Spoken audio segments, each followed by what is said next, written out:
Redshirt freshman linebacker DJ Barber has been kicked off the Auburn football team 2 days after his arrest on 3 charges, including felony drug trafficking. Damn. Barber allegedly had in his possession 2.5 pounds of marijuana, THC vapes. Now hold on. 2.5 pounds ain't no real trafficking. Hold on. He had THC vape, digital scales, and a Glock. Well, hey, wait a minute. In the what, JB? Hey, a Glock. Can we hold on, Coach? I'm sick of you ripping these kids. Maybe he had an NI deal with the local drug shop or pharmacy, CVS. Thank you, Steve. So wait, hold on, Steve. On the meeting. So hold on. So, Steve, you're saying that we should be paying them under the table again then? No, he's saying it might be an NIL deal with the local weed store, and they're saying, hey, carry around weed, THC vapes, keep you a Glock just in case to protect yourself. Right. We do believe in our amendment, and he just got caught up, and it's unfortunate. The only thing he's missing. Worm gave him a deal. Hey, the only thing he's missing, Steve, with my theory that I've been saying for years, the only thing he's missing on this list is fucking Taco Bell. JB, didn't you have these same things when you were this age, other than the THC vapes? No. So here's the thing. Somebody's in the 4-year level hit me up yesterday and was like, JB, the biggest challenge we have coaching right now, he goes, and you couldn't do it. That's why you're not coaching. He's like, you couldn't do it because you fuck everybody on the team. He goes, this is the one problem we're having. All these cats are watching their favorite fucking nobody-ass rapper and thinking that's them. They want to be gangster. I had a fucking D1 coach. I'm curious if Smitty wants to talk to some of his buddies that are coaching right now, too, that we've talked to before when Smitty came over here, and if they have the same theory. Because this is a head football coach, and it's like these motherfuckers all think they're, and a brother, by the way, all think they're gangster. They think they're so hard. When you speak to them in a meeting, when you talk to them about life, they're so fucking want to be gangster. He goes, it's ruined. It's making it so hard because now we're giving them money and they could actually fulfill a fake gangster life. He goes, it's a fucking sad thing to see. He goes, because now they got the money and go out and get this fucking car that they can go pull up on a broad with and then pull up with 2.5 pounds of weed and show it off to the homies. He's like, it's a real thing, Smitty. I'm just telling you, that's what I got last night from a message. So I'm not surprised. I mean, let's be real, JB. We had teammates that was like this too. It just we didn't have NIL, but let's be real. I had some teammates who were really like in that type of environment though. So it wasn't no fake stuff. It just they so happened to be good at football, and we were just as their teammates trying to bring them to our side. Like, hey, you don't need to do that no more. But a lot of these guys, yeah, that's called JUCO. Our whole team was that, but these guys weren't that. But again, I don't know this guy's story. I'm just saying some guys are faking, some guys are not, and that's just what it is. But these guys are becoming it when they get an NIL. That's you know when you're faking shit. Yeah, of course. Look on the bright side here of a guy like that. Doesn't every team need a guy that can be the source? So everyone smokes weed. At least you know. You don't have to go anywhere. You could just hit up number 53, go to his locker. No, he's the weed man. He's the no. Steve is probably joking a little bit, but he's kind of being like true. Like I knew what teammate. Like we had a teammate at Ball State who managed if I partook in that type of stuff, the fact that I knew I could just go to the dorm and I knew a certain guy that had the stuff, and I didn't have to go out into the street, didn't even have to go off campus. Yeah, maybe he's providing a service. Maybe he's Auburn's big worm. Whatever. I have a teammate. They got like 2 pounds of weed. Got sent to them, and they actually got in trouble. But coach kind of kept it under the radar because we had a bowl game coming up. I'm gonna keep the names out of it. But again, I'm not trying to like belittle it. I'm just saying like this isn't like some new shit. Like this ain't some like. Every team's had a weed guy. We have to be honest about this. Every team's had a big worm. We know he got the heat. I've actually heard stories. JB, what do you got, JB? He got the heat, worried about what? The Alabama teammates coming up on him, pulling up on him, trying to get his shit. Alabama. The front boys. Now we're banging in the SEC. Hey, JV, real quick before you move on, Nate, list all the stuff he had on him again. He had vapes, pins, 2.5 pounds of weed, a Glock, and a digital scale. So the guy's precise because he cares about customer service. You know what? I guarantee you his Yelp ratings are at least a 4. I guarantee you that much. If I get a dime back, I don't want 8 cents. I want a dime. Anyway. Seriously, Smitty, everything you pointed out and Steve pointed out is all true. We all had guys. I didn't. But the problem is, though, we didn't get the money up front to go support it, which makes it even worse. These cats got the money up front now. They're getting money. NIL is not good in this scenario. I'm just telling you right now. We at least aspire to go make the money and be an NFL player or get out the hood or whatever. This is like I could stay in the hood and be this. Right. I got self-funding now. I got fucking personal funding from NIL money. I have a question, Coach.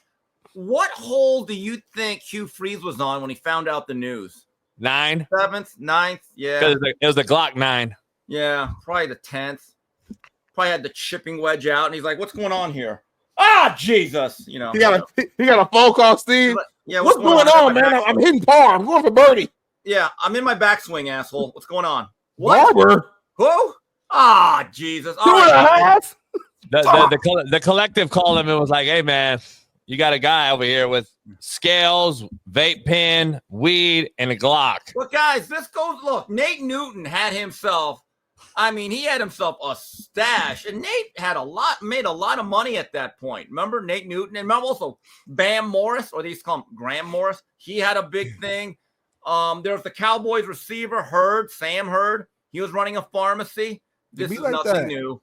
I'm going to sound like the old guy on the hill, Steve. Here, I'm going to sound like the old guy. Most spots. And Smitty, you may remember some of this, or you know somebody that this happened to, maybe because you're still possibly in that era. But we used to get student loans for out-of-state football players. Yeah. Or financial aid, even their financial aid for in-state football players. Like my Compton kids who get their fast food and all that shit. We had created an account for them to where either somebody, an adult, a mentor, their parent, somebody, we couldn't directly do it. It'd be a federal offense, by the way, for a coach to take financial aid money and put it away. But we put it in their parent's name or our account, where the kid had to go to it and they had an allowance type of thing, basically. And I did it for my whole team. And it helped the kids manage their dollars when they never had money before. Because in college, you get to college, what do you see on campus? The cell phone guy and the credit card guy. They're all giving you this shit to fuck your credit off. Like me now at 49, I got fucking shitty ass credit because I took 30 fucking credit cards at 18 in JUCO. So people don't realize that is what it helped with. It helped these kids out. I got guys thanking me to this day. It helped them manage their money. Nowadays, they're getting these fucking NIL ridiculous amounts of money. And the mentor, who's their parent, never even made the amount of money their 18-year-olds making. Oh, they're skimming off the kid. And there's a problem. Let's be honest. It's reversed. If I was a parent and I had a child that got a big NIL deal, first thing I'd say, we're starting a Roth IRA. We're going to put this into, also I'd start an annuity that would mature at about age 35. I don't know how long those have to be. Depends on the output.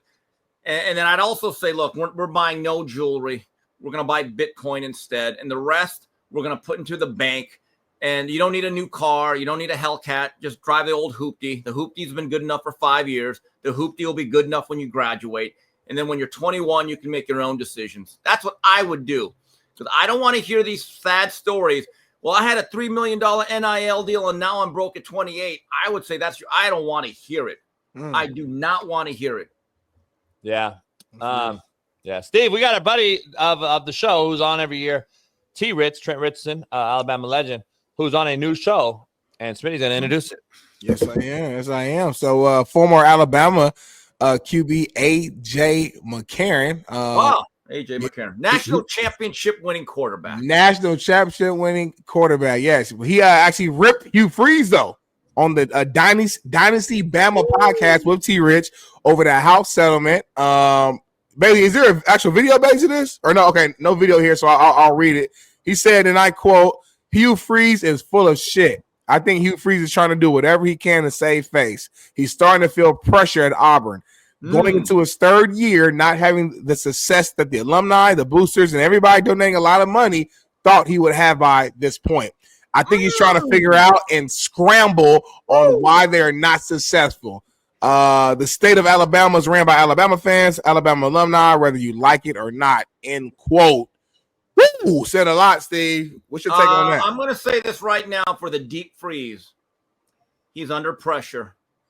Everything AJ said is correct. And this is one of the teams I'm going to be really watching. I think they play Baylor early on. That's going to be a tough game, okay? Here's the reality for Auburn. Their offense last year was terrible.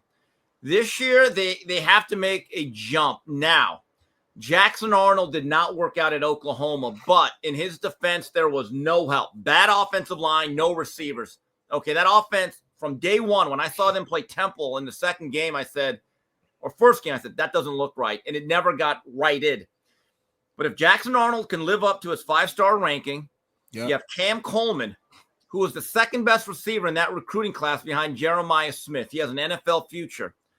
They acquired Eric Singleton from Georgia Tech. That's an NFL receiver. They're going to be able to run the ball a little bit. They have some weapons. And if Jackson Arnold doesn't work out, I wonder, you go to the true freshman Deuce Knight, who is highly regarded. But AJ is right. I believe Auburn has to put up a year where they win 8-9 games and there's significant progress, or there's going to be some trouble in the Plains. Steve, who's on the hotter seat? Hugh Freeze or Venables? Well, now Venables, I think, is like 22-17. Here's the thing with Oklahoma. They could actually be a much better team and still only have 7 wins. Have you seen that gauntlet that they play the last 6 weeks? That's like the Baton Death March. Honestly, I'm wondering if Oklahoma's thinking to themselves, should we have just stayed in the Big 12? What are we doing here? Look at Oklahoma's schedule, Bailey. Bring it up. On that list, 6-7 games, I'm like, ooh, wow. Now, Ben Arbuckle is the coordinator. He came with this quarterback, Mateer. Now you have Jaden Ott. The receivers are kind of healthy again. They have a shot to be better, but guys, look at that schedule. It's a death march. Ooh, it's tough. Cam Newton also came out and said that, like, Gene Chizik told him. Have they put the fire extinguisher to that jersey? Hey, young man, you respect my guy. It's very bad behavior. Don't like that. I don't know, but he said Gene Chizik told him something that he'll never forget. He said basically there's 4 people that's the most important in Alabama, the state of Alabama, every year. The head coach of both teams and the quarterback of both teams. That's it. There's no pro team in Alabama. He broke it down, and he was like, so Hugh Freeze is under some heat. I agree. I think he is under some heat. And I've met Hugh. I've had 2 interactions with Hugh in person over recruiting. And I knew right away when I saw him that he's a fake fuck. And I was like, I didn't want nothing to do with him. And I never sent a kid to him. But, like, I could see it seeping through right now because we've had multiple players come out also and talk about Hugh Freeze over the years. Like, this guy couldn't give a shit less about me and blah, blah, blah, blah, blah. I think it is true. But coach, on the bright side, his handicap is down to 5. Well, he's trying to be a scratch golfer, Steve, because he knows it's short-lived here. Real quick, Steve. We got the OU schedule here. I know you asked for it, so here it is right here lined up. Illinois State, Michigan, Temple, Auburn, Kent State, Texas, South Carolina, Ole Miss, Tennessee, Bama, Mizzou, and LSU, all back to back. Steve, I don't know. The front part of this thing is winnable, though. Okay, right, because you're playing like some of the out-of-conference things. Ben Arbuckle is a very highly regarded coordinator, and the fact that he came in with this quarterback Mateer is big. Okay? And look, Oklahoma showed flashes. I mean, they dominated Bama last year. They have some edge rushers that I like, but God, that's a tough schedule. Starting October 11th, it gets kind of scary. I mean, you got Texas, South Carolina, Ole Miss, Tennessee, Bama, Mizzou, and LSU to end the season. Those are all legitimate top 20 teams at the very least, if not top 5. They could be a better team, and they could be 6-6. Yes. You know, keep this that'll in mind. They're fired. OU's athletic director, Joe Castellano, or whatever his name, Joe C., he's out. So now when you have a new AD, guess what? Your job security is cut in half as a struggling coach. They might go 5-7, Steve. I'm not gonna lie to you. Right. They actually might. But this schedule is light work compared to Florida's last year. Florida ended up surprising folks. So to Steve's point, maybe Oklahoma surprised you. If not, though, I think Venables is back at JUCO.